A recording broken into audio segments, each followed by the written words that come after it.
10:40โอเคเนาะ แป๊บเดียวนะ ขอบใจจ้า นี่ให้เลยนี่ อ๋อจองคิวก่อนหมู่เลยขอบใจจ้าเอาห้ำสอบหนึ่งเด้อโอเคนะพี่ดอยเนาะแซงคิวไปเลยเนาะเสียงดังเนี่ยเข้าลงทีแล้ว เลี้ยงมาชี้เปล่าพ่อ โอ้ยโอ้ยขาดไปแล้วตู้ เฮียแล้ว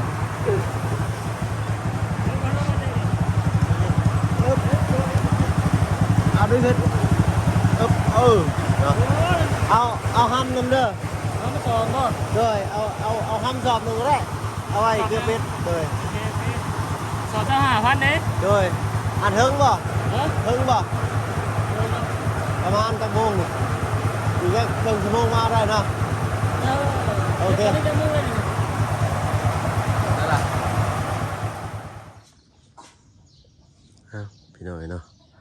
ตัดภาพมาตอนเช้าเนาะวันนี้ก็สิเอาเขาไปซีไว้ให้น้องซ้อนเพิ่นก่อนพี่น้อยเนาะทางป้าเพิ่นก็บอกอยู่ว่าเอาเขาไปซีไว้ให้น้องซ้อนเพิ่นเมื่อไว้หุงไว้กินเด้อเพิ่นว่าเนาะก็สิบิแบ่งให้ทั้งน้องเพิ่นคนแล้วก็สอบพี่น้อยเนาะทางปัตเตอร์สอบหนึ่งทางเคยล่าสอบหนึ่งเพราะว่าเขาก็เป็นเขาของปัตเตอร์เพิ่นพี่น้อยเนาะแต่ว่าเพิ่งมาซอยเพิ่นเฮ็ดชื่อเนาะครับเขาก็ไว้กินนำกันนั่นละพี่น้อยเนาะก่อน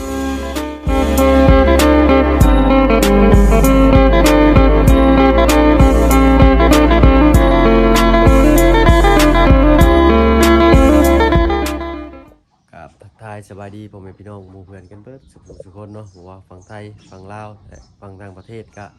ยินดีต้อนรับเข้าสู่ช่องบ่เพิ่งเคยหลายคือเก่าพี่น้อยเนาะมื้อนี้เนาะหน้ากะสีมืดๆแน่พี่น้อยเนาะ กะแล้วเวียกทางลงไห้ลงนาไปเลยพี่น้อยเนาะกะสิมาเอาข้าวไปซีให้น้องเพิ่นก่อนเพราะว่ามื้ออื่นน้องเพิ่นสิพาน้องเพิ่นเดินทางกลับบ้านกับซอกเพิ่นก่อนพี่น้อยเนาะบ่อยากจากเจ้าเวลานั้นผัดไหลมาเพิ่นว่าเนาะก็มีแต่สิเอาข้าวเอาน้ำไปซี2 กระสอบก็ได้ไปข้าวสารกับประมาณกระสอบหนึ่งพี่น้อยเนาะก็สิได้ลายมืออยู่ดอกเนาะคนละกระสอบกับปาเตอร์กันแล้วกันพี่น้อยเนาะคือว่าทางบาบุญสารวัตรเพิ่นได้ลงคลิปไว้ว่าสิพาน้องซ้อนไปเยี่ยมไปยามอ้าย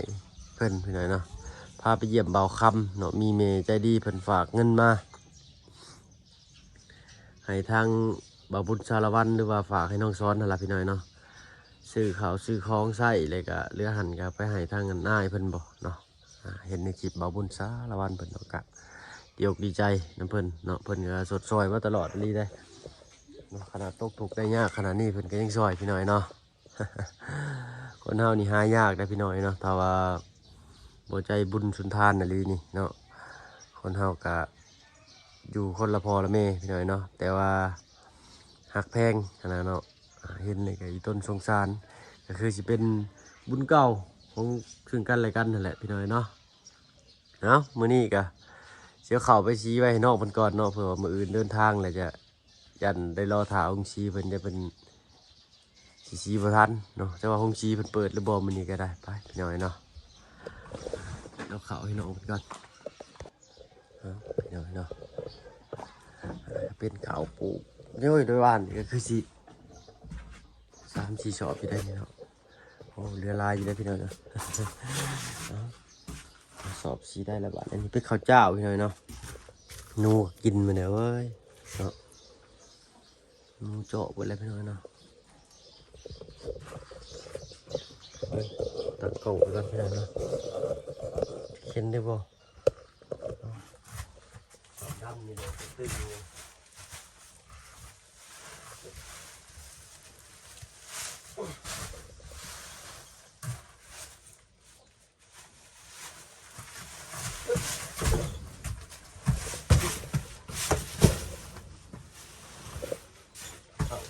เข้าเปลือกท้องกระสอบกันจะได้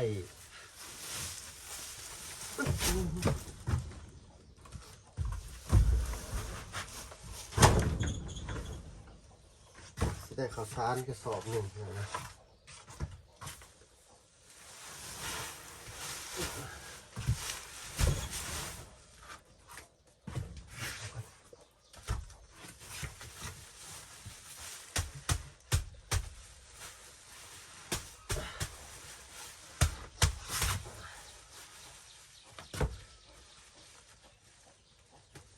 อร์เพิ่นก็ไปหาเฮ็ดร่มสาวเนาะเฮ็ดเพาะมาแกงขึ้นมาสู่พี่น้องเนาะทางไม่ทางอินเตอร์ครับทางอินเตอร์กับพากันหอบกันลงไปกันเกิดบ้านกระเป๋าก้าแย่หัวกินก้าทีเดียวลงตายแน่นแล้ว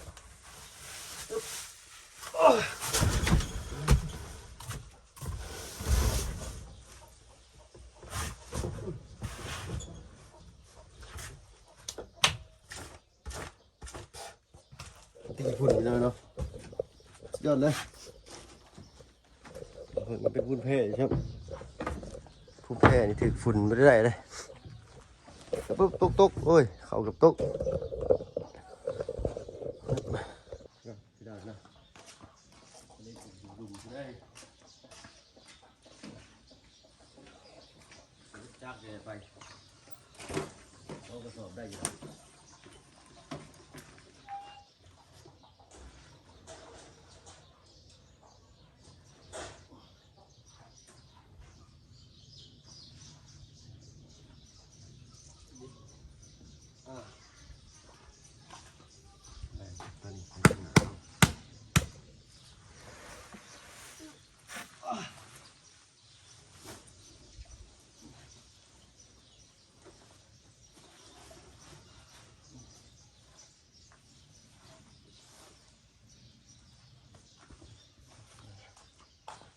ลม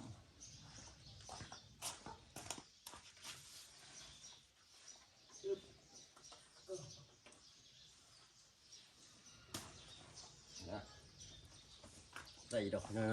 ใช่เห็นดีป่ะโอเค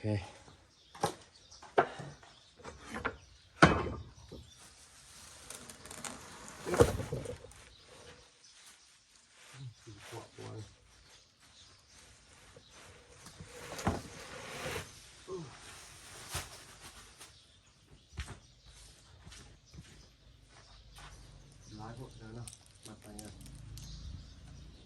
ไปพอตรงทีขวานโอ้ยเดี๋ยวถึงเบิดเสียได้จุดจ่อยเลย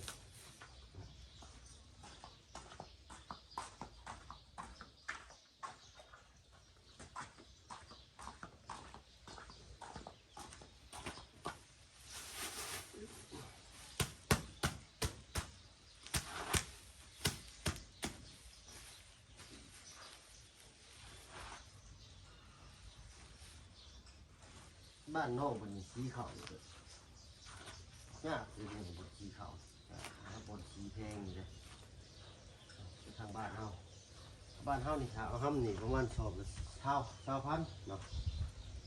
ทางบ้านนอกมันนี่ก็สีแพงอยู่พี่เด้อเนาะไปลุกมือเลย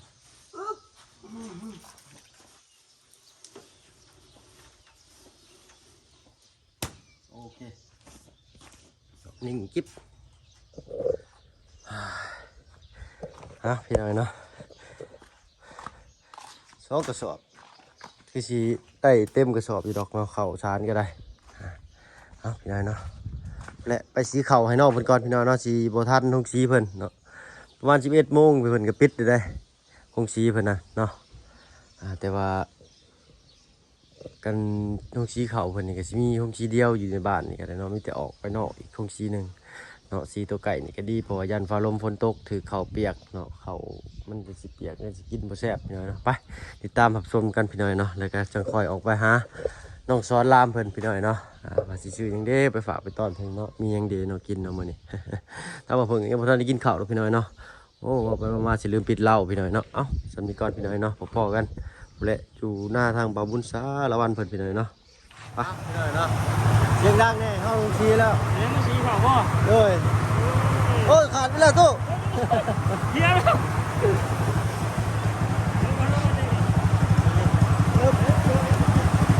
เอาด้วยขึ้น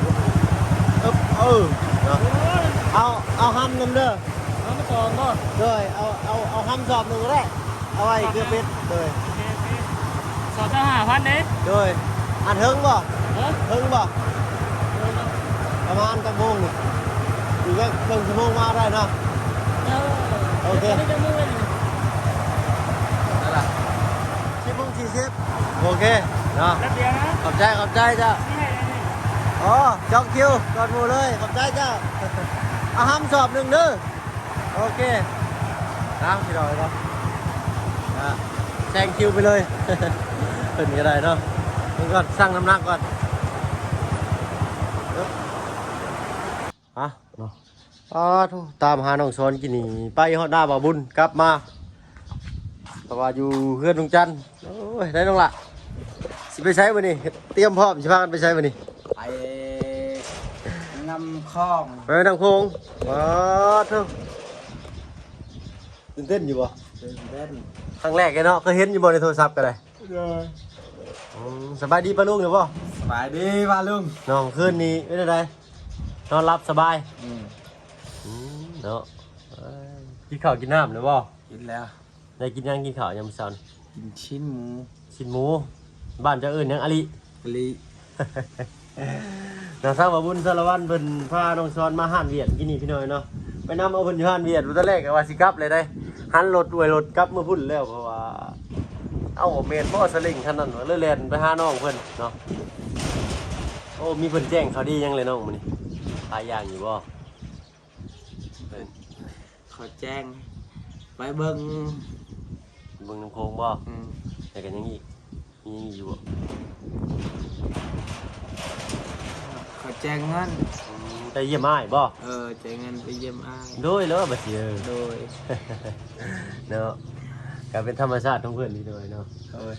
อ้ายก็เอาเข้ามาซีป้าไว้ข้าวสารนี่สิประมาณสอบหนึงนี่แหละ โดยขอบใจอ้าย เนาะของฝากของต้อนในทางปัตเตอร์นำคนละกระสอบเนาะข้าวสารข้าวเปลือกคนละสอบก็เป็นข้าวสารสอบหนึงเนาะเนาะเอ้าเชิญคืออยู่นี่เนาะ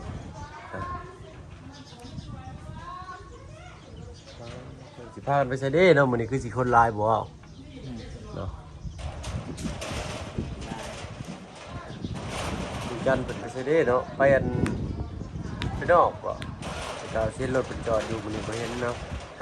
ปลาเสือก็บ่ได้ปิดห้านจ้ำบ่ได้เปิดห้านจ้ำเนาะ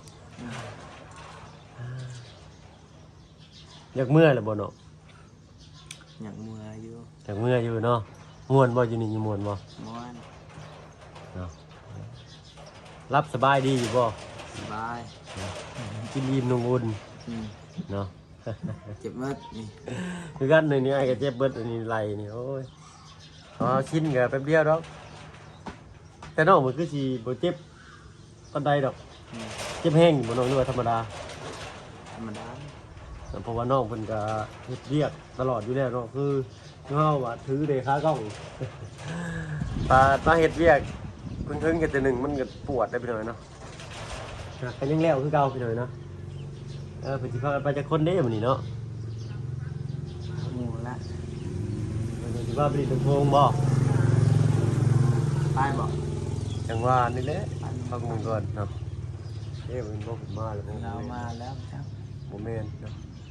ของลุงเป็นมิซูซุอันนี้เป็นโตโยต้าเนาะ หรือยังบ่ทันได้กินข้าวถ้าเมื่อหากินข้าวกินน้ำก่อนแล้วบาดนี่เนาะสักผ้าสักแพร่ไว้ก่อนเนาะ โดย เพราะว่ามื้ออื่นนี่สิเดินทางได้นี่เนาะ โดย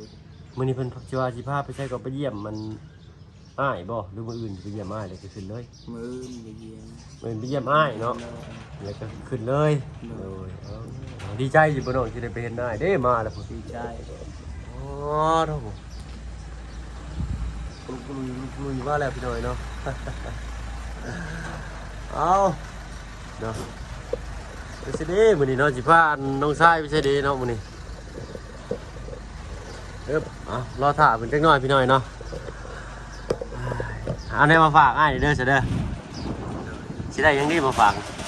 จักสิครับยัง สิชื่อว่าจัง นะพี่น้องเอ้ยก็ยอมน้องมันสิซื้อดอกเนาะเอาทางเงินลุงจันทร์กับมาแล้วเนาะพี่น้องเอ้ยเนาะเพิ่นตกลงกันก่อนว่าเพิ่นสิไปไสหรือว่าเวียกยังข้างค่าอยู่บ่เนาะทางบ่บุญสารวัตรกับทางอันแม่น้องนิวเนาะขึ้นมาพี่นี่อันโปรแกรมสิพาน้องช้อนไปไสเด้พี่น้อยเนาะเอ้ารุ่นไปนำกันพี่น้อยเนาะ โดย ถ้าเฮาก็สิเมื่อสักผ้าสักแพร่ก่อนเนาะเพราะว่ามื้ออื่นสิได้เดินทาง เนาะเอาอ้ายก็สิไปก่อนพี่น้องเลยเนาะ โดย ถ้าว่าได้เวียกเลยก็สิมีโอกาสก็สิได้ไปนํอยู่เนาะ โดย เนาะเพราะว่าลูกเมียอยู่กัน2คนเนาะเอาลาพี่ลาน้องก่อนไปสบายดีเนาะเอาเดินทางปลอดภัยน้องกันเลย โด เด้อย เนาะไปอ้ายเมื่อหาสักผ้าสักแพร่ก่อนเนาะอึ๊บโอ้จอดฟังนี่บาดพี่น้อยเนาะ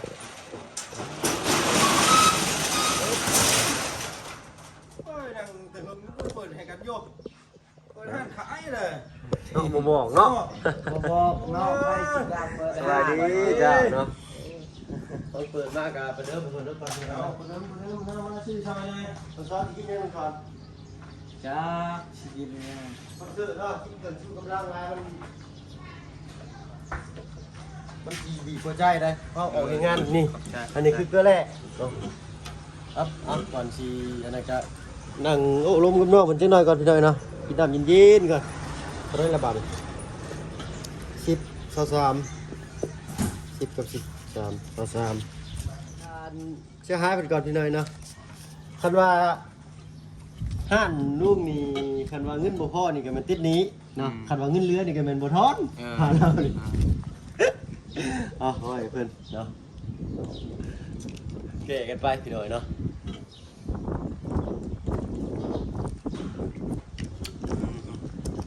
มีโปรแกรมใช้ลุงมื้อนี่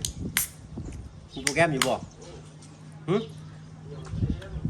เกี่ยวทะเลเนาะเคยเล่นอยู่บ่น้ำทะเล บ่เคย บ้านเฮามันมีทะเลได้ทะเลจืดเนาะนะ เลยสีครีมของเราได้หมด เอาฉันไปก่อนค่อยก็ได้เป้ามือสักผ้าก่อนเผื่อแล้วเผื่อทัวร์จะได้ไปเล่นไปแอนเที่ยวทะเลน้ำทางบ่พึ่งยังบ่เคยไปพี่หน่อยเนาะ เอ้าทางบ่บุญสารวัตรสบายดีจ้ะสิพากันไปใช้ได้มื้อนี้เนาะ สวัสดีพี่น้องไปบุญบังไฟ คุณลุงไฟใช้ มึงใช้เสือที่นี่เทศกาลบุญบังไฟ โอ้ยเนาะออกไปเลยแท้นี่ ใช้ได้แล้วเราก็เจิดแล้วบาดนี่พี่น้อง อ่ะ ยังเมาอยู่นี่ ว่าอยู่บ่ ยังเมาฉีกหมู ยังว่าหมูกระทะเมื่อคืนนี่จัดไปจักกระดันเมื่อคืนนี่ ไอ้ปอยมันนอนเมื่อคืนนี่ โอ้ เมื่อเช้านี่ผมย่อมปูให้ว่าพวกเพิ่นนะ อืม เมาฉีกหมูกินน้ำมัน ว่า ลาย สิหมูมามันหมูลายโพดไปแล้วกันหน่อยเนาะ เนาะอ่ากันเนาะ ปัน อู้มั่งเลยก่อนเลยพี่น้องเด้อ เอาพี่หน่อยเนาะเอาเพิ่งขอตัวลำลาก่อนพี่หน่อยเนาะไปหากินของแซ่บลาก่อนจะคิดได้กินหรือบ่ยังบ่เหลือซ้ำจักอันนี้ฮะเอาเนาะเอาเป็นว่าสบายดีกันแล้วกันพี่น้องคลิปนี้พอๆกันเนาะสบายดีน้องซ้อนเนาะโดยสบายดีพอๆกันคลิปหน้าพี่หน่อยเนาะรุ่นกันว่าสิได้พากันไปไสเอาสำหรับคลิปนี้ลาแล้ว